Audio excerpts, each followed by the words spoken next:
You're standing in the most notorious death camp in human history. Around you, electrified fences stretch into the distance. Guard towers bristle with machine guns. German shepherds patrol the perimeter. The SS march past in their crisp uniforms. Absolute authority in every step.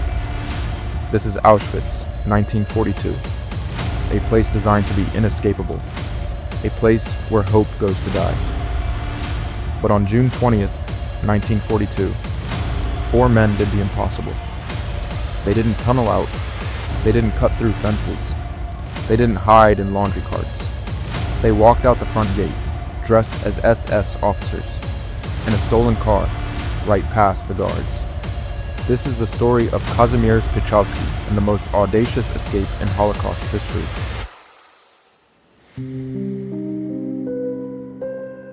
Before Auschwitz, Kazimierz Piechowski was just a young Polish scout, 22 years old, passionate about his country. A member of the Polish Scouting Association, which taught him resourcefulness, courage, and loyalty. When Nazi Germany invaded Poland in September 1939, Kazimierz's world shattered. His country was being torn apart. The occupation was brutal: mass arrests, executions, terror. Kazimierz tried to flee to Hungary, hoping to join the Polish forces regrouping abroad. He never made it. The Gestapo caught him at the border. His punishment? Auschwitz.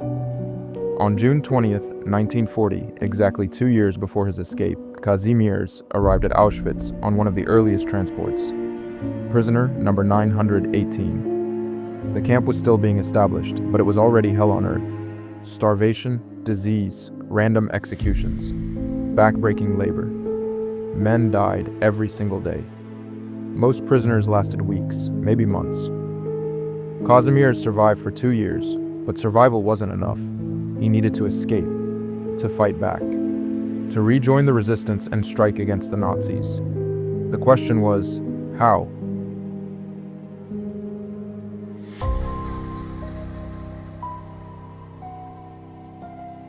Escape attempts from Auschwitz were rare and almost always ended in death.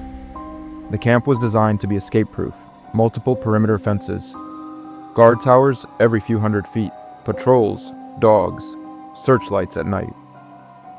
And if you somehow got past all that, the surrounding area was crawling with German troops.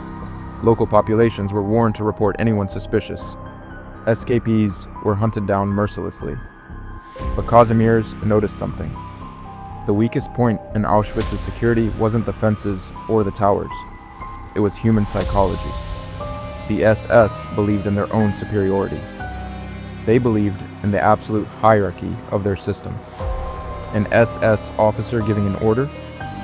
You didn't question it. You obeyed. Kazimierz had a crazy idea. What if they didn't escape from Auschwitz? What if they escaped as Auschwitz? He brought 3 others into the plan. Stanisław Gustav Jaster, a fellow scout. Józef Lempart, who worked in the camp warehouse and knew where supplies were kept. And Eugeniusz Bandera, a Polish priest. 4 men, one impossible plan. They would steal SS uniforms from the warehouse, steal weapons, steal a car, and drive out the main gate as if they owned the place. It was insane.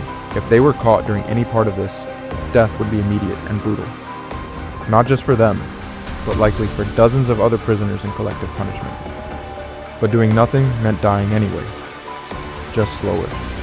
The date was set, June 20th, 1942. Exactly 2 years after Kazimierz entered Auschwitz.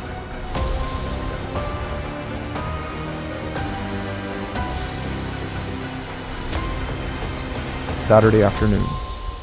The camp was slightly less chaotic on weekends. Some guards were relaxed, some were drunk. This was their window. Step 1, get the uniforms. Józef worked in the warehouse, so he had access. But walking out with 4 complete SS uniforms, boots, caps, and weapons. That required timing and nerves of steel. They got the uniforms, 4 complete sets, including the death's head insignia that marked the SS concentration camp guards. Step 2, get dressed.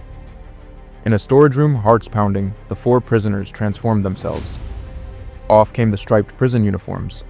On went the field gray tunics and trousers of the SS boots. Belts, holsters, caps. Kazimierz looked at his reflection. He didn't see a prisoner anymore. He saw an SS officer. The transformation was complete. Step 3. Get the car. This was the most dangerous part. The camp commandant's car sat in the garage near the main gate. A beautiful automobile, their ticket to freedom. But they couldn't just take it. They had to make it look official. Kazimierz, now fully in character, strode towards the garage with absolute confidence. Behind him, the other three marched in formation. They looked like officers inspecting the facility. A guard near the garage noticed them. Kazimierz's blood turned to ice, but he didn't hesitate. In perfect German, with all the arrogance of an SS officer, he barked, "We're taking this vehicle on official business." The guard's training kicked in. You don't question an SS officer. He stepped aside. They got in the car. Step 4. Drive out.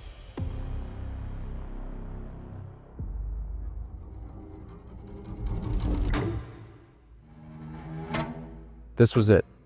The moment that would decide everything. Life or death. Freedom or torture. Kazimierz took the wheel. He drove towards the main gate at a normal, unhurried pace, like he did this every day.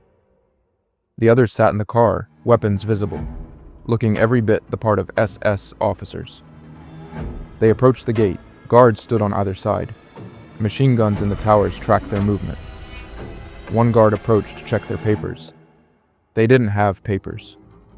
Kazimierz didn't flinch. He leaned out the window and in flawless German bellowed, "Öffnet das Tor, ihr Penner." Open the gate, you buggers. The sheer audacity, the perfect accent, the absolute authority in his voice. The guard hesitated for only a heartbeat. Then, conditioned by years of absolute obedience to authority, he signaled. The gate began to open. The car rolled forward, through the first gate, past the guards, past the towers, past the point of no return. They were outside the inner perimeter, but they weren't safe yet. There was still an outer checkpoint. Same routine, same voice of command. "Wake up, you buggers! Open this gate!" It worked again. And then they were through, outside Auschwitz, on an open road. For the first few minutes, nobody spoke.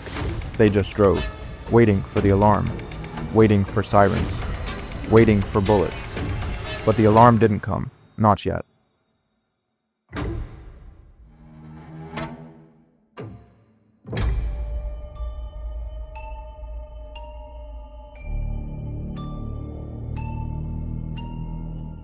They drove for hours, putting as much distance as possible between themselves and Auschwitz.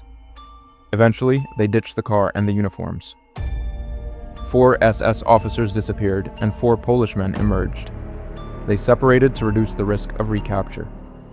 Each man made his own way through occupied Poland, and remarkably, all 4 made it. They reached the Polish resistance. The Home Army, Armia Krajowa.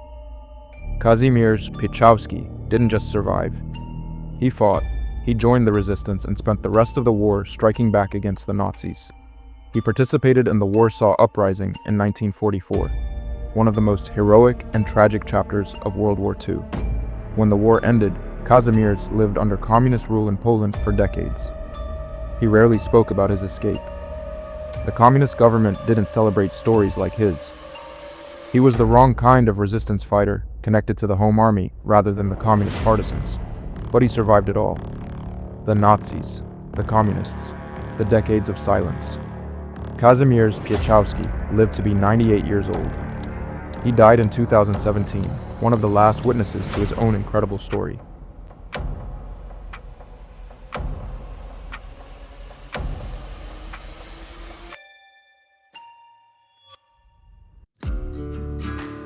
Think about what these 4 men did. They were starving, exhausted prisoners in the most terrifying place on earth. They had every reason to give up, every reason to believe escape was impossible, but they didn't accept the impossible. They looked at Auschwitz's greatest strength, the absolute authority of the SS, and they turned it into a weakness. They didn't overpower the system, they outsmarted it. They walked through the front door because they understood something profound. Authority is often just performance. Confidence, the right uniform and the right voice at the right moment. The Nazis built Auschwitz to break people, to strip away identity, dignity, hope, to reduce human beings to numbers. Prisoner 918 became an SS officer, became Kazimierz Piechowski, became a resistance fighter, became a free man, became a hero. He proved that even in humanity's darkest hour, courage and cleverness could triumph. That 4 men with nothing but audacity could beat a system designed to be unbeatable. This wasn't just an escape, it was an act of defiance, a declaration that the human spirit cannot be imprisoned. The Nazis wanted the world to forget people like Kazimierz. They wanted to erase them from history, but we remember.